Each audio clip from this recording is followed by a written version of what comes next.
Hello guys and gals, my name is Twilight Link 21XX and today I'm here to introduce you to a brand new show on this channel called 20XXPower, a video game show that is all about reviewing and giving the history into video games and their franchises. I've been playing for nearly 15 years, so I am definitely not a novice to the gaming world.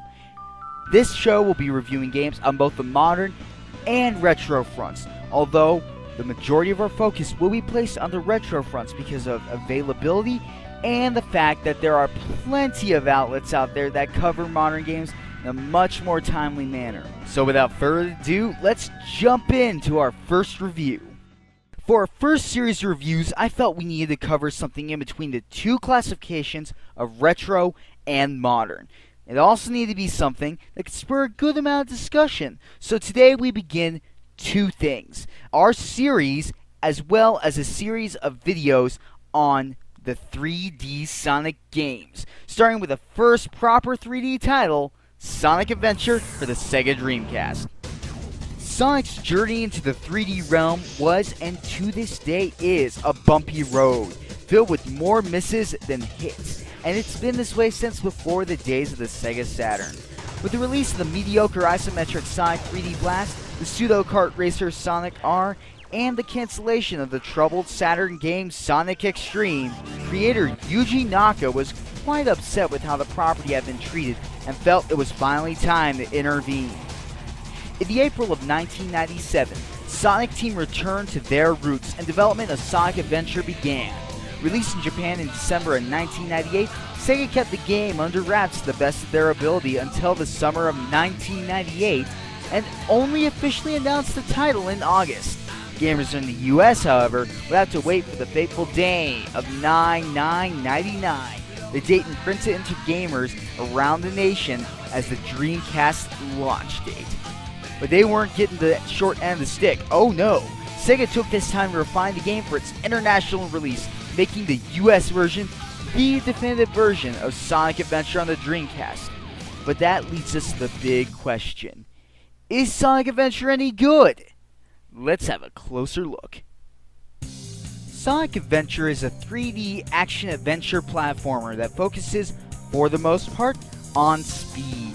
You play as one of 6 characters: Sonic, Tails, Knuckles, Amy, Big, and E102 Gamma, each with their own brand of gameplay. Sonic stages are standard fare for the series, with your goal being to complete the stage as fast as you can. Tails stages are similar in nature, but add a computer opponent that you must beat to the goal, as well as Tails' signature flight mechanics. Knuckles stages are more exploration focused, with the player collecting pieces of the Master Emerald. Amy's are yet another variation of standard Sonic gameplay, but now with you taking part in a game of cat and mouse, the name of escape. Big the Cat's gameplay is probably the most polarizing of all types, with the goal being to catch his friend Froggy by, you guessed it, fishing. E102 Gamma's gameplay is the oddest of the bunch though, as it is a rapid moving shooting gallery. Finally, after completing the aforementioned character story mode, you unlock a special Super Sonic stage, which is a one-off boss battle rather than a fully playable character as he was in the 2D games. Of these, the weakest and most questionable of them is clearly Big. Playing as Big is not only annoying because the atrociously slow gameplay, a major sin in a Sonic game, but is taken to a whole new level by the maddeningly low IQ of the guy.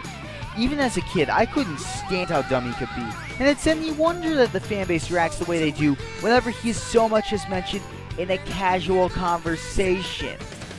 The strongest gameplay, however, is Sonic's, and the game really does capture that sense of speed, though it does have to fight with one of the most clunky camera systems I've ever seen implemented in the game. Tails' gameplay is slightly below Sonic's in terms of the quality for the sole reason of length. If there wasn't the pressure to race the AI, or the fact that most of Tails' stages are abridged versions of Sonic's, I would say that his gameplay would be superior by the fact that his ability to fly adds so much to the exploration and pathfinding that Sonic games have always encouraged, though trust me, it's still in there. Amy's gameplay is okay, nothing special, but definitely not game-breaking. Knuckles stages, however, are a mixed bag. Some will love it, others will outright hate it. Personally, I'm in between on the matter. I find the concept solid, but the choice to design stages for all 6 characters was one that I am not a fan of, and I feel that Knuckles got the biggest blow from this choice. As for Gamma, well, I wasn't a big fan of it, as it was clunky at best. Still though, all the characters are playable, and Gamma, as the sole exception to the rule, were mechanically polished overall. But seriously though, fishing in a Sonic game? Really? The stages are all placed inside of an early open world concept called the Adventure Stage, which is really just a place to get from stage to stage, but it does offer a bit of exploration, puzzle solving, and a few hidden emblems. Although they make the world more interesting, I prefer the classic straightforward nature of the 2D and majority of the later 3D Sonic games. The controls themselves work, but I can't help but feel like I'm slightly out of control. Personally, I pin this on the choice to go with the standard 3D camera set by Mario games, which are of a more plodding nature than the speedy zoom of Sonic. But at the same time, the collision detection, as with most early 3D games, seemed to be a bit off at times, so maybe it wasn't completely. But Sonic Adventure is also a story-driven game, and it took the tradition set by Sonic 3 to the next level. Sonic Adventure's story is simple enough. Dr. Eggman is at it again, and this time wants to wipe out Station Square so he can build his own new metropolis of Robotnik Land on its ruins. But this time, he has a buddy along for the ride. Enter Chaos, an ancient being that is working with a not-so-good doctor in order to gain more Chaos Emeralds. This was the first time that both stories in the US and Japan were the exact same, right down to the names. Thus, Dr. Eggman rather than Dr. Ivo Robotnik. Now, if you haven't played the game, I don't want to spoil anything, but those that have know that there's more to Chaos than what meets the eye. The core storyline itself is very solid, but the game loses points in the presentation realm, as the cutscenes have some very odd mouth flaps with both languages, but we'll hit more on that later. Graphically, Sonic Adventure looked absolutely stunning back in the day, but has honestly lost a bit of its luster over the years. The game was designed to show off the capabilities of the Sega Dreamcast, and runs at a smooth 30 frames per second. However, some textures look completely unnatural, case in point being the cars and glass effect, but overall, the design still holds up, and the game looks great for a launch title. Sound-wise, Sonic Adventure has every single sound effect that you would expect it to have, that they've been using since day one. It all fits as it should, and sounds very crisp on the Sega Dreamcast. However, the big question about every Sonic game is of course the quality of the music. Sonic Adventure has some of the best music on the Sega Dreamcast, and was the first game in the series to be based more in rock, rather than the techno stylings of the previous games. Composer John Snow's work is always of exceptional quality, as one of the few things here that is absolutely perfect as it was back in the day. Voice acting wise, this was the first game to be dubbed completely in English, so we are given a rookie cast that has a varying degree of skill, but overall in my opinion, do a decent job. Of these voices though, Dr. Eggman has the single best performance in the game, voiced by the late Dean Ristro, and really does fit the antagonist role perfectly. If you don't care for the English cast, however, the game provides the option of Japanese voices, a feature that unfortunately has lost its standardization in games these days, though this has more to do with storage than anything. However, it is totally a welcome addition. Further adding to the longevity of Sonic Adventure is the amount of replay content available. Each stage has 3 different missions that you need to complete, and they get harder as you progress. I, for one, still have some trouble with the time missions for Sonic stages, though that may be the sheer fact that I haven't spent a lot of time with the game discovering its many different paths. With 130 emblems to collect in the game, it should keep you busy as the average Mario title, though there's 9 I can guarantee you're gonna hate. To add on to this is the Chow A-Life system. Personally, I found the system to be a little on the simple side, but some people prefer it that way. So, just know ahead of time, if you really get into it, it can be very addicting and time-consuming. I speak from experience, so proceed with caution. Now, we can't talk about Sonic Adventure without bringing up the ports, but first, we need a little background on them before we can take the jump in. After the success of Sonic Adventure 2 Battle for the Nintendo GameCube, Sega decided to port over the first game in the series, and later ported it to the PC in an attempt to get more cash. I've never played the PC version, but I'd assume that it runs best with a gamepad, as most 3D games do, and is about the same as the GameCube port.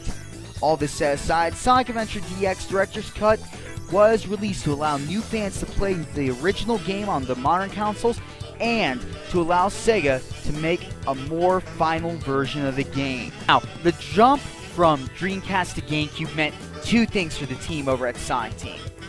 A, increased storage capacity, meaning they could add more features to the game, such as the mission mode in Game Gear games, and B, they would also be able to increase the speed of the game, ramping up the frame rate back to the originally intended 60 frames per second. Now let me tell you, when Sonic Adventure DX is running at a beautiful, crisp, clean 60 frames per second, it is absolutely gorgeous. And it makes the Dreamcast version look like a slug in comparison. There's just one problem. The game doesn't run at a smooth 60 frames. At all. Ports say that it goes as low as 25 frames, and I've actually seen people claim that it goes as low as 5 frames per second. That, in a game that is designed to run at 60 frames per second and is designed to control at that speed, is completely downright unacceptable. The new models look nice, but are a bit on the shiny side, something I never cared for, as I prefer the less shiny Sonic Adventure 2 models, but more on that in the next Sonic game review. The last problem with this game is the choice to run the cutscenes in 24 frames per second. Now, this choice makes sense because film runs at this rate, and this gives the cutscenes a cinematic quality, and it does look good. There's just one problem though. Sega decided to redo the mouth flaps to actually match the English dialogue, but they didn't make sure they synced properly after bumping the frame rate down to 24. So the characters seem to lag behind their dialogue. This isn't necessarily a killer thing, but it does have its issues. And once more, this is not to bash on the port, and it's the version I played first back in the day. There's no doubt though that this game is nowhere near as good as the original Dreamcast version. If the frame rate issues were corrected, then I would be able to boast that the GameCube port is by far the superior version of this game, but it is not the case. And we're left with a pipe dream about what could have been. However, Sega has announced they are going to port over Sonic Adventure to the Xbox Live Arcade, and rumor has it that PlayStation Network port is in the works as well. And these ports would be running at, you guessed it, 60 frames per second.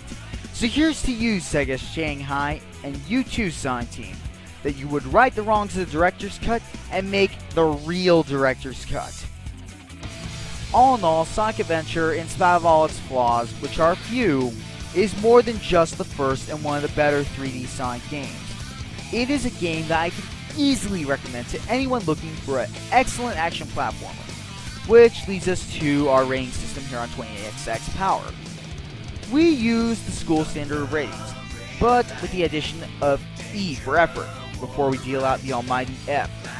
Don't expect to see this rating too often though, because it's reserved for talents of a very specific nature, and you'll understand why as we continue on through this series. Today, Sonic Adventure earns a strong B+ on the Sega Dreamcast, and a B- for its Nintendo GameCube port. But let me tell you right now, this is by far a game you should pick up if you have yet to. That's all the time we have for today on 20XX Power, so God bless, and we'll see you next time.